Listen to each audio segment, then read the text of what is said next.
6th class చదువుకునే అమ్మాయి మీద రాయపిరెడ్డి బాబీ అనే వ్యక్తి ఒక మృగంలా బిహేవ్ చేయటం, స్వయంగా వాళ్ళ తల్లి డైరెక్ట్గా ఎస్పీ గారి దగ్గరికి వెళ్ళి కంప్లైంట్ చేయటం,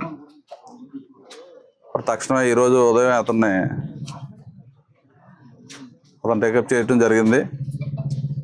మరి ఇటువంటి దుర్మార్గాలు మన ముమ్మడివరం నియోజకవర్గంలో ఇంతకుముందు ఎప్పుడు కూడా జరగలేదు. ఇలాంటి మృగాలకి ఈ కూటమి ప్రభుత్వం సరైన శిక్ష విధించడానికి ఆల్రెడీ ఎస్పీ గారితో నేను మాట్లాడి పూర్తి దర్యాప్తు జరిపి ఆ కుటుంబానికి న్యాయం చేయాలి, పిల్లలకి న్యాయం చేయాలని చెప్పి మరి ఎస్పీ గారికి, అదేవిధంగా మన సిఏ గారికి, ఎస్ఐ గారికి నాకు తెలిసిన వెంటనే ఫోన్ చేసి చెప్పడం జరిగింది. మరి ఇటువంటి దారుణం ఎప్పుడు కూడా మనం వినలేదు. చిన్నపిల్ల 10 సంవత్సరాలు ఉన్న పిల్ల మీద మరి చాక్లెట్ ఇచ్చి పిల్లల్ని ఇంటికి పిలిపించుకుని ఈ రకరకాలుగా చేయటం, వాళ్ళ కుటుంబాన్ని కూడా పరామర్శించాం. వాళ్ళు కూడా చాలా విషయాలు ఇంకా చెప్పడం జరిగింది.